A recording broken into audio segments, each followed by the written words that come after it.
დრო არ ავირიოთ. აი. მოდი მაშინ დავიწყოთ. ანა გამარჯობა. გესმის ჩემი? გამარჯობა, მესმის. როგორ ხარ? კარგად, რავი, თქვენ როგორ ხართ? კარგად. ალეკისაც გაიხარე. მოდი დავიწყოთ, მაშინ ნინელა შემოგვერთები. მოდი ხმას გავუთიშო, რა.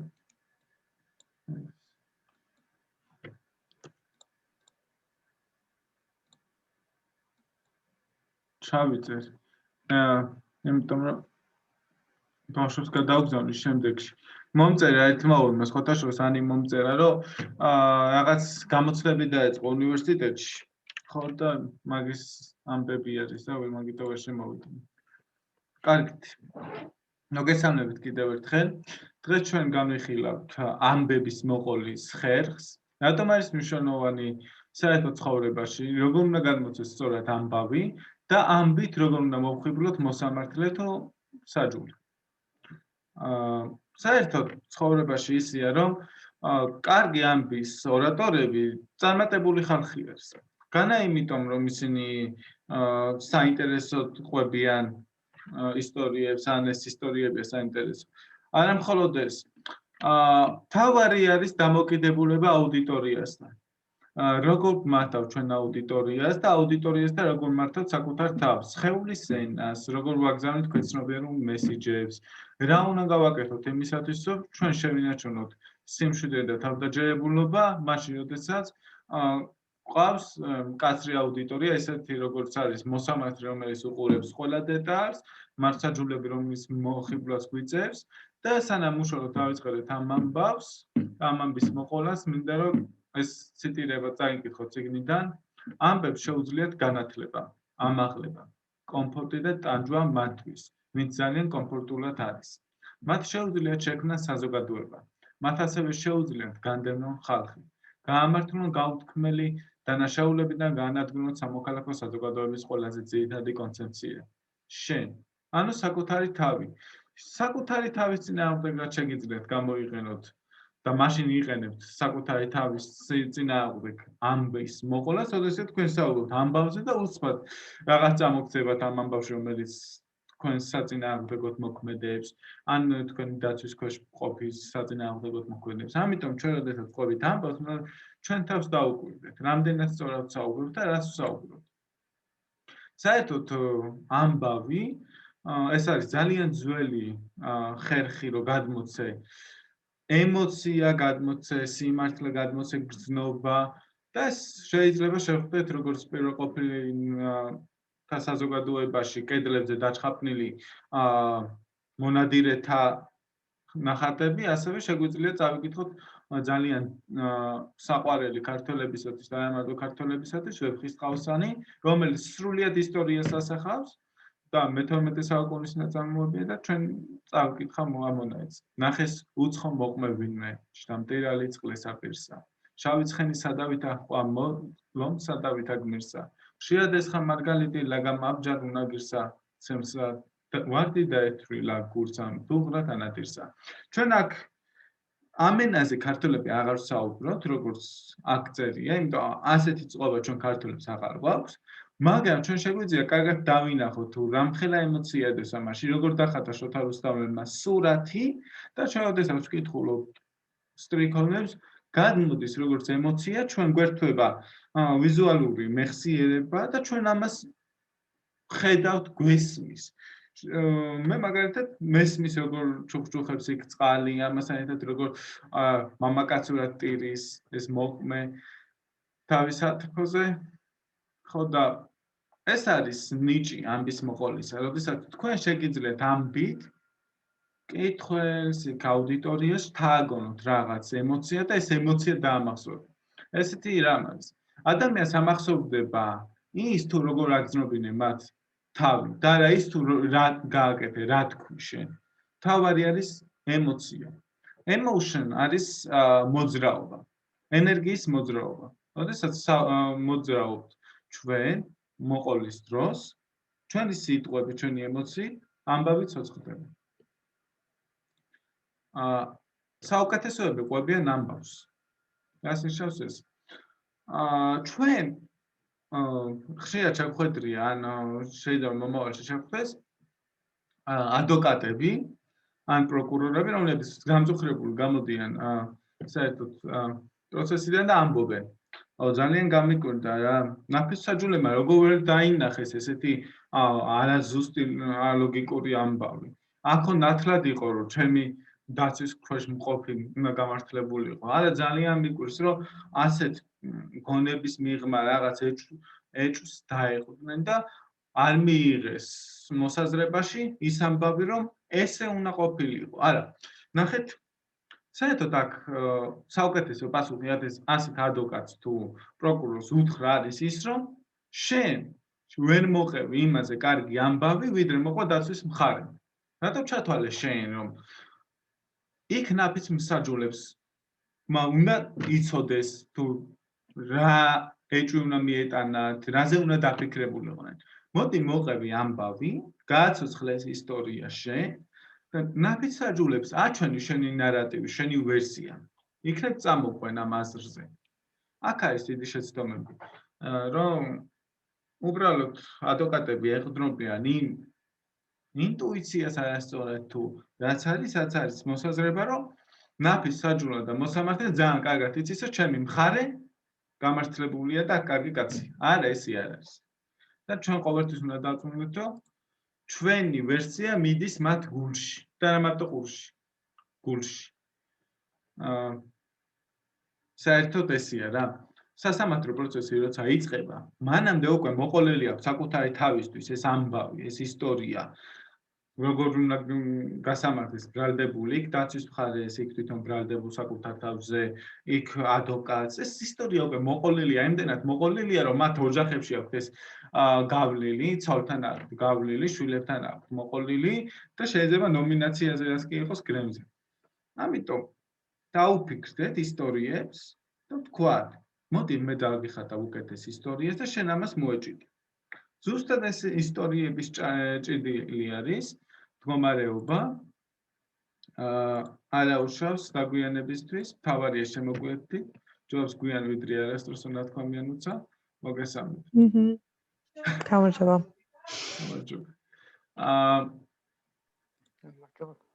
თუ გინდა რომ აჯობო მაგარ ამბავს, უფრო უკეთესი ამბავი უნდა მოგვი. რას ნიშნავს ეს? ჩვენ გვაქვს ორი მხარე. ბრალდებული და მბრალდებელი. ესენი ყვებიან ამბავს. ერთი შემოვიდა ამბით, რომელიც არის ძლიერი დატვირთული არის იქ დეტალებით, როგორ შუაღამეს როგორ მიდიოდა მარტო ეს უსუსური ქალი, როდესაც თავს დაესხა ყაჩაღი, რომელიც იყო შეიარაღებული, მას შეეშინდა, წაართვა საფულე და ესეთი რამ. უკვე ისტორია მოყოლილი აქვს პროკურორს მოსამართლისათვის და მოსამართლეან ნაფისსაჯულისთვის გაცოცხლებულია ეს ისტორია და ჩვენ როგორც ადვოკატებს ან თვითონ პროკურორებს, რომელ მხარესაც წარმოადგენთ თქვენ, უნდა ვიცოდეთ, რომ თუ გვინდა გამარჯვება და გამარჯვებული გამოვიდეთ, ის კი არ არის მთავარი რა ფაქტებს მოვიტანთ. არამედ ამ ფაქტებზე როგორ ავაგებთ ისტორიას. ეს ისტორიას ყვებით, მნიშვნელოვანია, რომ ყველა ფაქტზე გადავაბათ ჯაჭვურად და ეს ფაქტები ჩვენ გავაცოცხლოთ როგორც ზღაპარი, იყო და არა იყო რა და შემდეგ დაიწყება. სხვათაშორის იყო და არა იყო რა, ძალიან კარგი ხერხი არის, რომელსაც ბევრი ადვოკატი იყენებს. თქვენ შეგიძლიათ ნახოთ როგორც იმიტირებული პროცესები, ასევე ნამდვილი პროცესები, სადაც ადვოკატები ამერიკის შეერთებულ შტატებში, ინგლისში თუ ევროპის სხვა ქვეყნებში მიმართავენ ძალიან მხატვრულ ხერხებს. ერთმა ადვოკატმა თოჯინების თეატრში დადგა ლამის, სადაც კარგად ასახა მხარეები როგორ მიდიოდნენ გზაში, მოაქვთ ანიმაციები გაკეთებული პროცესზე, რომ ეს ვიზუალურად დაინახოს ნაფისსაჯულებმა ეს ყველაფერი და თავისი ნარატივი ჩაუდონ გონებაში. ჩვენ ვისაუბრებთ ამაზეც. მაგრამ სამი რამ თუ რატომ არის ამბის თხრობა მსაჯულისათვის დამარწმუნებელი არის ესეთი რამ. ფაქტებზე საუბრით შეიძლება მოვხიბლოთ მოსამართლე, პროფესორი სამართლის, ან ისეთი ადამიანი, რომელსაც ფაქტები ისეთი რამ არის, რომელსაც გაიგებს, რომელსაც შინაგანად ესმის ფაქტის წაკითხვა. მაგრამ ჩვენ საჯულებს ვერ მოვხიბლავთ ფაქტებით, ჩვენ საჯულებს ვერ მოვხიბლავთ იქ სამართლის ნორმებით და თუ დადგენილი კანონზომიერებით და პრეცედენტებით, ჩვენ უნდა მოვხიბლოთ ისინი ჩვენი საუბრით, ჩვენი ემოციით და მაქსიმალურად გამარტივებული ისტორიით. ადვოკატები ვინც საუბრობენ როგორც ადვოკატები და არიან ადვოკატები და აი რაღაც სტერეოტიპში ჯდებიან რომ მე ვარ ადვოკატი. ძალიან მოსაწყენი არიან, ძალიან გაუგებრად საუბრობენ, ან კიდე სეულიათ აი დაუჯერებელნი არიან მოსამართლე, ნაფიცსაჯული ვერ იჯერებს მათ და რატომ ხდება ეს? როდესაც ადვოკატი თამაშობს ადვოკატის როლს, ის თამაშობს თავის პროფესიას. რაშიაც იგი იღებს გასამჯელოს, ან შეიძლება არც იღებს. და როდესაც ჩვენ ვხედავთ, რომ ადვოკატი როგორ იცავს და ის უბრალოდ აკეთებს საკუთარ საქმეს და ის არ არის ადამიანი, რომელიც ნამდვილად და ჰუმანური გზებით დგას და გულის შეტკივა ბრალდებულზე, რომელიც აღმოჩნდა სკამზე და როგორ აღმოჩნდა ეს ბრალდებული სკამზე და რატომ ის ადვოკატის გვერდზე და რატომ უწევს ამ კაცს ადგომა, თუ არ არის იგი რაიმეთი დამნაშავე, აი სწორედ ამიტომ უნდა გამართლდეს. და ამითი უნდა წავიდეთ, რომ ადვოკატი არ უნდა იყოს ადვოკატი სასამართლო პროცესზე, ადვოკატი უნდა იყოს მსახიობი, რეჟისორი, სცენარისტი. უნდა წარმოიდგინოთ, რომ თქვენ ხართ ცეცხლთან მეგობრების წრეში და ეხლა უნდა მოყვეთ ისეთი ამბავი, რომ ხა დაბრუნოს უყურებას. აი ზოგს არ დაეძინოს, ზოგი ჩაგეხუტონ რომ შეეშინდება და ნუ სხვათა შორის ერთი ფაქტი მინდა გითხრათ, რომ სუგოგოები ზიადის წუთი. თუ გინდათ რომ გოგოს შეაყვალოს საკუთარი თავი. რა დისკრიმინაცია არა არის ეს? იქნებ გოგოებსაც გვაინტერესებს, კაცო, რა იცი? კარგი, თქვენ გეცოდინებათ. მოკლედ. ხო, ნუცა. ესე იგი, თუ გინდა გოგოს მოეწონო, უნდა წაიყვანოს საშიში ფილმზე და რა ხდება აქ? როდესაც მათ ეს საშიში ფილმს განიცდიან, გამოიყოფა სპეციალური ჰორმონი ორგანიზმში, რომელიც არის სიყვარულის ჰორმონი, დიახაც, შიშის დროს გამოიყოფა სიყვარულის ჰორმონი და ირთვება ისეთი ემოციები, რომელიც არის, რომ ძლიერი მამაკაცის გვერდზე უფრო დაცულად გრძნობენ თავს და ეხუტებიან, ხელს კიდებენ და ათასი ძალიან კარგი ამბები მან. ბოდიში რო გაწყვეტინებ, მაგრამ მე რო სიცილი მიტყდება ხოლმე. აი ეგ უნდა მეთქვა ზუსტად ეხლა.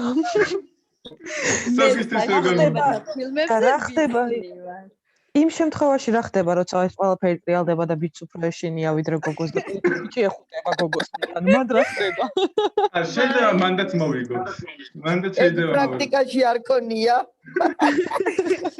მეკონია ეგეთი პრაქტიკაში. ორი ზვაკაცი მეხუტებოდა ესე საყვარელ შუა ფილმის დროს, ამიტომ ეგრე ვერ გაჭრი შოთა ეგ გოგოს გააჩნია მაგ შემთხვევაში.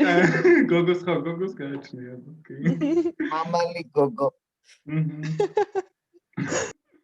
აი ზოგი ისეთი ძლიერია, იქით დაგიცავს მართლა, ჩემი ძმაკაც ხელი გაუჩვია. ხო და მესამე ამასთან არის, რომ საჯულთა პროცესები არის მორალური სპექტაკლი. იგივე სპექტაკლები რაც იდგმებოდა ძველ საბერძნეთში, ათენში, გამოდიან სიტყვით, გაცოცხლებენ სხვადასხვა სცენარებს და ჩვენ უნდა გვახსოვდეს, რომ ყოველთვის რომ საჯულები არ ეძებენ მტკიცებულებას, რაღაცა გონებრივ ეჭვს მიღმა, ისინი ეძებენ დამალულ სიმართლეს და ღრმა მნიშვნელობას. რას ნიშნავს დამალული სიმართლე? აი მე რაც ვახსენე, რომ ადვოკატი ფიქრობს, რომ საჯულებს რაღაცა გონებაში აქვს და ეს საჯულთა გონი წუთება ძალიან დიდზე და ეს უნდა იცოდნენ. არა. თქვენ უნდა დაწუნდეთ, რომ დამალულ სიმართლეს წინ წამოიღეთ, თუ მომგებიანია ეს თქვენთვის და ღრმა მნიშვნელობებში ჩაახედეთ. ასევე რატომ არის, რომ საჯულებს უფრო სუსტები არიან ვიდრე ერთი მოსამართლე? საერთოდ ეს არის. თუ გინდა გაიმარჯვოთ ძალიან რთულ სიტუაციაში, გირჩევთ, რომ საჯულები მოიწვიოთ პროცესზე და საჯულებმა წარმართონ და რატომ? როდესაც არისტოტელეს კითხეს, რატომ არის დემოკრატია ძალიან ცუდი მმართველობა და რატომ ირჩევენ მას ცუდად, არისტოტელემ უთხრა, როდესაც ბევრი ფიქრობენ არასწორად, ფიქრობენ სუსტად და მირჩევნია ერთი სულელმა იფიქროს, ვიდრე ბევრმა ერთდროულად. როდესაც ბევრი ფიქრობს, ძალიან ადვილი არის მათი დაჯერება, ერთის მოხიბვლით და ერთზე ზეგავლენით შეიძლება სხვასაც მოახდინოს ზეგავლენა. როდესაც ბევრი ფიქრობს მსაჯულები, უფრო ძლიერი და უფრო ისეთი არგუმენტები უფრო იგებს, რასაც შეიძლება ვერ მოეგო მოსამართლესო მოესმინა თქვენთვის. აქ მოსამართლე ზის და ისმის და შეიძლება კარგადაც ეცინება გულში, მაგრამ საჯულებისთვის ეს თქვენი სიტყვები ისე შეიძლება იყოს ჩასმენილი, რომ თქვენ მოგემხრონ, თქვენი გადაწყვეტილება მიიღონ და უფლებამტკიცებულებები აღარ დაგჭირდებათ. არისტოტელე საერთოდ დარწმუნებაზედაც საუბრობს, 2000 წელი გავიდა მაშინ რიგაც და არ შეცვლილა ეს დარწმუნების ხელოვნება და დღემდე რაც წიგნები იწერება არისტოტელის ბევრ მოსაზრებას ემხრობა. მაგალითად, ეთოსი, რასაც არისტოტელი გამოყავს, 3-დან არის ესეთი რამ. საჯარო გამოსვლის ამ პრეზენტაციის ის ნაწილი, როცა აუდიტორია რაღაც ინფორმაციას გამომსვლელის ნდობაზე დაყრდნობით იღებს. არისტოტელი სჯეროდა, რომ თუ გამომსვლელ სიტყვებს მისი ქმედებები არ ამყარებს, იმ სვენელების ნდობას ვერ მოიპოვებს და ეს შედეგად მის არგუმენტებსაც ნაკლებ სარწმუნოს გახდის. რას ნიშნავს ეს? როდესაც თქვენ გამოდიხართ და უბრალოდ დადგებით რობოტებით და საუბრობთ, აი ეს პროგრამა რო არის, ხო, ეს წიგნებს რო კითხულობს, რაღაც რობოტის ხმა, YouTube-ზე რაც არის ხოლმე რაღაც ვიდეოები ან პროგრამა შეგიძლიათ გამოწვევთ, ტექსტს აგიკითხავთ, ძალიან რობოტული ხმა ერთ ტონში კითხულობს ხოლმე. ეს მახსენდება ხოლმე, როდესაც ადამიანი ისე საუბრობს ისტორიას, როდესაც ის არ იშველიებს ხელს, არ მოძრაობს, არ თავს ვიზუალურ მხედველობას, არ საუბრობს თავისი შინაგანი წარმოსახვის დახრომით. ჩვენ გვაქვს ორი ჰემისფერო ტემში, ეს არის მარჯვენა, მეორე მარცხენა. როგორც მარცხენა არის მათემატიკური და ანალიტიკური, მარჯვენა არის საერთოდ შემოქმედებითი და მხედველობითი. როდესაც მხედველობით ვიყენებთ და ჩვენ დავუხატავთ სურათებს, ჩვენს აუდიტორიას და ემოციით ვაგრძნობინებთ ამ სირთულეს, საქმისა და სიმართლეს ჩვენი ბრალდებულისაგან და ჩვენი დაცვისქვეშყოფისა, უფრო დიდი შანსია რომ მოვიგოთ. ჩართეთ სპექტაკლების ელემენტები, თუმცა არ გადავარდეთ ძალიან დრამებში და არ იყოს რამე ჯულიეტა და რომეოს ამბავი. მაგალითად, ძალიან კარგი იქნება ეს იმიტაცია. საერთოდ როდესაც ყოველთ ამბავს, უნდა მოყვეთ პირველ პირში. თითქოს ის ხართ ვისაც იცით. მე მოვდიოდი ღამე და ვიგრძენი სიცი. მაგრამ ამასთან ერთად ვიგრძენიო ვიღაცას მეყურებდა.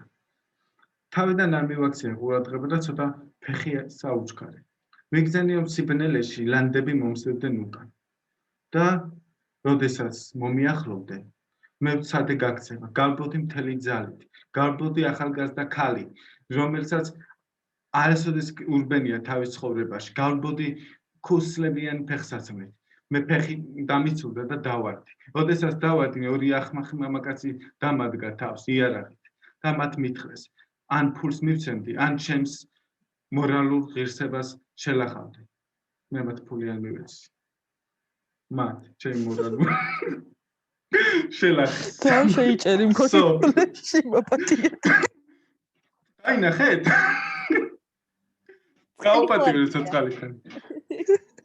ვორჩ. ნუ მოგერიდევათ რა. სასამართლო. რაც ესე არის არ ვიცი რატომ ხდება ჩემთვის, მაგრამ ალბათ პატარაობიდანო იქ ვარ გაზელი, ამიტომ ჩემთვის არის მეორე ზალა. გავდივარ ხოლმე, დავჯდები და ისე მიმყავს პროცესი, როგორც მაგალითად ვისაუბრებდი ჩემს ამხანაგებს. ძალიან მიყვარს ცოტა სპექტაკლის რაღაცები დადგმები და ძალიან მომგებიანი, აი მერწმუნეთ, ქართულ მოსამართლეებზე ძალიან მაგრა ჭრის. და ალბათ ყველაზე გაჭრის, იმიტომ რომ ადამიანი უნივერსალური არსებაა და იმას ვერ განსაზღვრავს ქართველი, ამერიკელი, რუსი, ის ერთი რამე თუ მოქმედებს ესე შეიძლება მეორესაც დიალოგად იმოს. გამოიყენეთ სპექტაკლები, გამოიყენეთ სურათების დადგმა, აი აქ მე ვახსენე რომ მაგალითად მეთქიცებულებაზე დაყრდნობით ვისაუბრე სხვათა შორის, მაგალითად, როდესაც საქმეში იყო ამოღებული ქუსლიანი ფეხსაცმელი, რომელსაც გააძვრა ქუსლი, მტკიცებულება რომ იმ ადგილას შუქი ჩაბნელებული იყო 1 კვირის მანძილზე და კამერამ დააფიქსირა 2 მამაკაცი, რომელიც მისდევდნენ ქალბატონს. ეს ამბავი დაფუძნებული იყო მტკიცებულებებზე. ასე უნდა გამოიყენოთ მტკიცებულება. საერთოდ არისტოტელი დარწმუნებაზე საუბრობს 3 ხერხით. ეს ერთ-ერთი ხერხი იყო, მეორე არის ლოგოსი. ბიბლიაში ლოგოსი არის მოხსენიებული როგორც სიტყვა, ცნება და აზრი, გონება, ცოდნაც, ამასთან ერთად და ლოგოს მიაკუთვნებენ იესო ქრისტეს. ამ შემთხვევაში ლოგოსი არის აღებული როგორც სიტყვა. ეს არის დარწმუნების ხერხი, რომელიც დამყარებულია მოსაუბრის სიტყვებით მოწოდებულ მტკიცებულებებზე. მაგალითად, არგუმენტები შეიძლება გამოვიყენოთ საქმის შეკითხვებზე პასუხის გასაცემად. გამოიყენეთ მონაცემები, მტკიცებულებები და ფაქტები. ეს დამყარებულია ლოგოსი, დამყარებულია სტატისტიკაზე, დამყარებულია ასევე არგუმენტებზე და მაინც მომგებიანი არ არის ხოლმე. გააჩნია ვინ გყავს აუდიტორიაში. მომგებიანი შეიძლება იყოს ეს პროფესორისთვის, მომგებიანი შეიძლება იყოს მოსამართლისთვის, რომელსაც ხადი არის სტატისტიკის საკითხვა, მაგრამ თუ ლოგოს ცოტა შევულებთ კიდე სპექტაკლს, ძალიან კარგი კომბინაცია გამოდის. პათოსი ან ემოცია. ეს არის ფერადი სიტუაცია, როდესაც არისტოტელი ამბობს, რომ დარწმუნება ქმედუნარიანი ვერაა ემოციის გარეშე. არისტოტელი საერთოდ ჯეროდა, რომ საუკეთესო გზა, რომ ადამიანში ემოცია გამოიწვიო, storytelling, ანუ ამბის მოყოლა არის და მეცნიერებმა მაგალითად სულ ახლახანს დაადგინეს, რომ მართალი იყო არისტოტელე, როდესაც ამბობდა, რომ ამბის მოყოლის დროს გამოიყოფა ადამიანში ნივთიერებები ტვინში, როდესაც ის გრძნობს ამ ყველაფერს. და მაგალითად კვლევებმა ცხადყო, რომ ოქსიტოცინი, მორალური მოლეკულა, რომელიც ადამიანის ემოციურ დონეზე აკავშირებს ერთმანეთთან. ზუსტად ოქსიტოცინი არის ის სიყვარულის ელემენტი, რასაც გითხრათ. ოქსიტოცინი. რატომ ამბის თხრობა მომგებიანი საერთოდ? ამბავი გვაძლევს საშუალებას პროცესზე რეაგირების, ნაცვლად ჩვენ წარმოვიდგინოთ ეს ნარატივი. რეაგირება არის ის, თუ რაც ხდება, ჩვენ იმაზე ვაკეთებთ პასუხს. ჩვენ როდესაც ყვებით ამბავს, ჩვენ თვითონ წარმოვიდგინოთ და ჩვენ თვითონ ვართ ამის მმართველი ამ პროცესების. ამბავი არის ყველაზე ადვილი გზა დაიმახსოვროს ფაქტები. სტატისტიკის მიხედვით ოფიციალურად ადამიანი იმახსოვრებს ხედველობით უფრო მეტს ვიზუალურად როდესაც გადმოსცემენ ამის მისთვის, ვიდრე სიტყვით. ამბები ქმნიან წესრიგს ქაოსიდან, ძალიან კარგი საშუალებაა, რომ როდესაც საჯურს მოსამართლე საერთოდ გონებაში აქვს ეს ქაოსი, ვერ ალაგებს მტკიცებულებები ერთმანეთს აჭდება, არის ის საიდან მოვიდა ეს ამბავი. ან თქვენ შემოდიხართ ძალიან კარგი ამბით, ძალიან მოგებული ამბით და ისეთ წესრიგს თავაზობთ, რომ მათ ძალიან ესიამოვნება. აი, ეხლა დავინახე ყველაფერი. აი, შენ გაიხარე და ეხლა შენთვის ხარდია ყველაფერი რა. თქვენ როდესაც მაგრამ ეს დავკვირდით, თქვენ ხატავთ ამ ისტორიას. ანუ თქვენ ხართ სცენარისტი, იმ მტკიცებულებებს იყენებთ, იმ მტკიცებულებებს აფუძნებთ ამ ამბავს, რომელიც გაწყობთ თქვენ. და ისეთ წესრიგს აწყობთ. ჩვენ ვზომავთ მონათხრობის ისტორიის იმაზე შედარებით, თუ რა გადაგვხდა თავად ჩვენ. საერთოდ ადამიანს როდესაც უყვები რაღაცას. ესე აწყობილი, რომ მას როდესაც უყვებიან, საკუთარ თავზე აკეთებს ფიქრს, როდის გადახდენია ესეთი რამ ცხოვრებაში, თუ გადახდენია, თუ გადახდებოდა რას მოიმოქმედებდა იგი. აი ძალიან კარგია მაგიტომაც პირველ პირში მოყვეთ ხოლმე ეს ისტორიები და უფრო გააცოცხლეთ ამ ამბავს და ამ დროს ჩაირთვება ეს წარმოსახვითი უნარი საჯულებში და უფრო იგრძნობენ ამ სიცხადეს, უფრო იგრძნობენ ამ სიტვირთეს და ისინი შემოვლენ ამბავში. აი სტატისტიკა ოფიციალური რაც ამოწერე არის ესეთი რა 40% იმისა თუ რა გაიგონეს 20 წუთის წინ საჯულებს ავიწყდება 20 წუთის წინ რაღაც პროცესი იყო და 40% იმამბიდა რა მოუყვნა რაღაცა იქ სტატისტიკა იყო იქ სურათები იქ ფოტოები ამოუვეს ეს ვიდეოებიო არაფერი შეიძლება არ სახსოვდეს მეტიც კი 55% 1 საათის შემდეგ არ ახსოვს. 60% კიდე დღის ბოლომდე დაავიწყდება. წარმოიდგინეთ თქვენ, როდესაც 60% დაავიწყდება, ზოგი კიდე იქ დაავადება აქვს, რაღაცა ალცჰაიმერი და უფრო მეტი დაავიწყდება და მოდი ჩვენ ისე გამოვიყენოთ, რომ ცუდად დამახსოვრებული ფაქტებზე სუპერ სიცხადე მოვახდინოთ შემდეგ პროცესზე. ოღონდ შეიძლება ისეთი სიცხადე მოვახდინოთ, რომ ჩვენ ნარატივი ჩვენი სასიკეთო შემოაბრუნო. ყოველთვის გვახსოვდეს, რომ ადამიანებს ავიწყდებათ და გამოვიყენოთ ესენი ეს ფუნქცია, ეს თვისება ჩვენ სასარგებლოდ. მაგრამ აი მას შეეხება სურათების გამოყენებას, იქ სპექტაკლის დადგმას. ძალიან კარგად ამახსოვრდებათ ეს და იგივე პროცენტები არ მიიღება, როდესაც საუბრობთ სურათები, ვიდეოები და სხვა ესეთი გაცოცხლებული მასალა და ძალიან კარგად არის ადამიანში იმპლემენტაცია სურათების ხდება, როდესაც კარგი ისტორიას უყვებით გონებაში, რომელიც შეიძლება სიკვდილის ბოლომდეც კი, სიცოცხლის ბოლომდეც კი ახსოვდეს. და ესე თქმა უნდა მომგებიანია თქვენთვის. ნარატივი და ფაქტები. ჩვენ ვისაუბრეთ მარცხენა და მარჯვენა ჰემისფეროზე, 55% საერთოდ ფაქტებისა იკარგება, მაშინ როდესაც თქვენ როდესაც ნარატივს ამბავს მოუთხრობთ საჯულებს, 90% ძალიან კარგად დაიმახსოვრს. საერთოდ ეს ბავშვობიდან მოდის რა, როდესაც ღაპერს უყვებოდნენ დედები და მამები. მოყვეთ ამბავი შიგნიდან გარეთ. რას ნიშნავს ეს? უნდა მოყვეთ ამბავი შიგნიდან, გამოვაჩინოთ ჩვენი ღმერთგზნობები და ღირებულებები.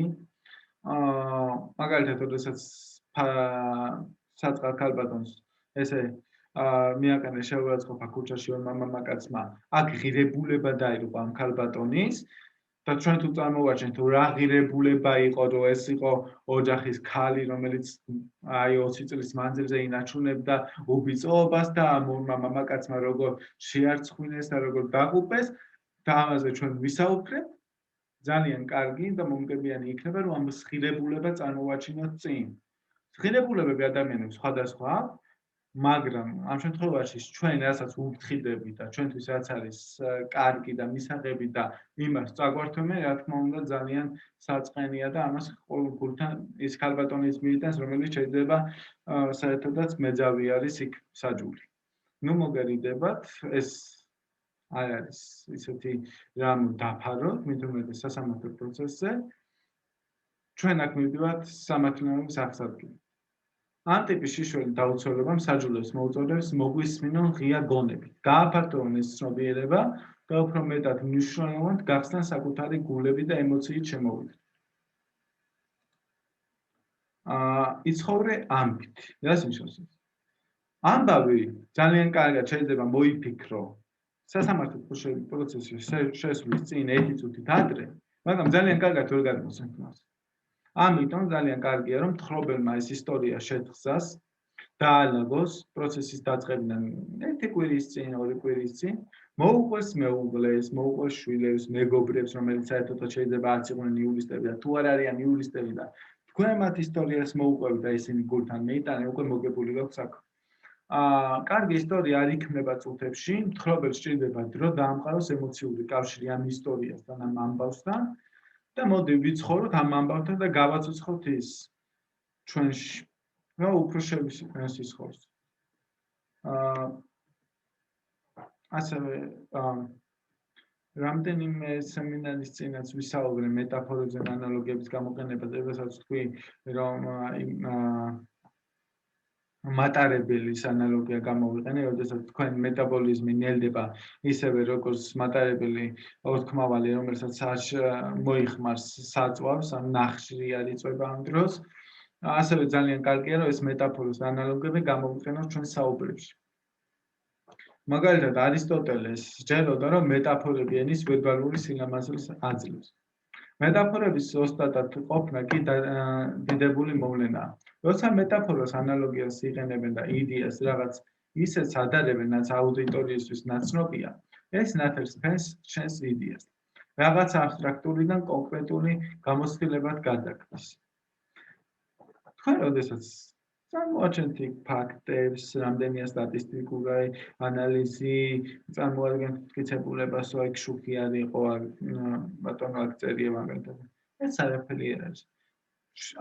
ბევრმა ადამიანმა იცის კითხვა, მაგრამ ბევრს არის სულ რას კითხულობს.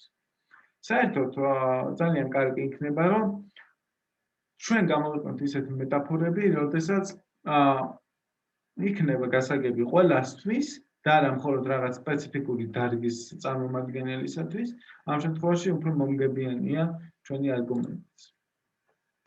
რას ნიშნავს შეკუმშულობა? შეკუმშულობას ადამიანს შეუძლია ძალიან ცოტა ინფორმაციის შესრულება, შენარჩუნება და მხოლოდ მნიშვნელოვანს იმახსოვრებს.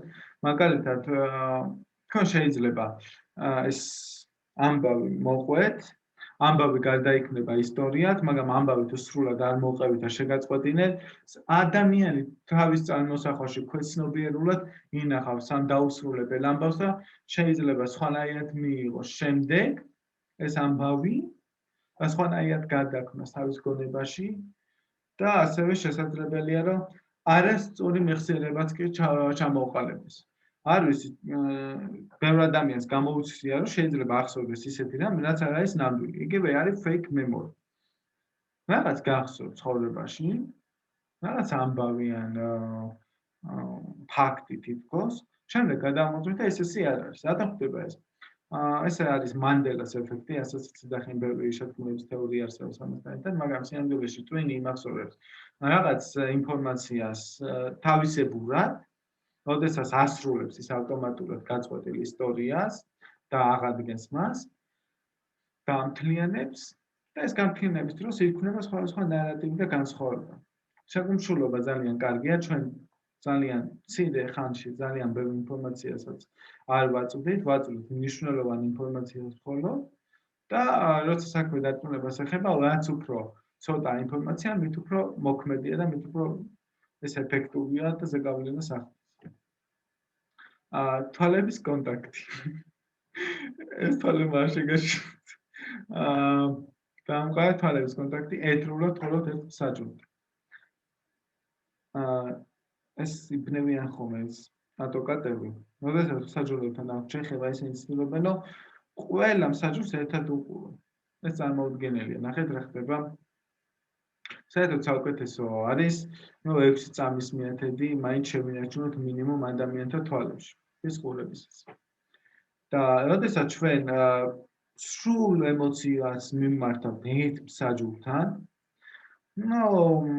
კარგა ხანს ენერგიას ჩავდოთ მასში და მომხიბლებთ და გადმოვიმხრობთ ჩვენ თავზე, ესეთი რაღაცაა ripple effect. როგორც წყალში ჩაგიგდია თქვა და ეს გაშლილი ვიბრაციები შეიძლება იქ სხვა ბალახებსაც ეთამაშებდეს წყალში ან შეიძლება ეს ვიბრაცია გრძელდებოდეს და მიყვებოდეს ტალღები. ასევე არის ესე. თქვენ მოხიბლეთ 12 მსაჯულიდან 1, იქიდან 6 უკვე მოხიბლული ყავთ ჩათვალე. თუ 2-ს მოხიბლოთ, 12-ვე მოხიბლული გეყოლება. ეცადეთ მოხიბლოთ ცოტა და მაქსიმალურად. სულ ეს იყო და მალე აი 2 წუთში გაითიშება ეს Zoom-იც. შეკითხვებს დაველოდები. თუ გაქვთ. კაცენ პასუხს.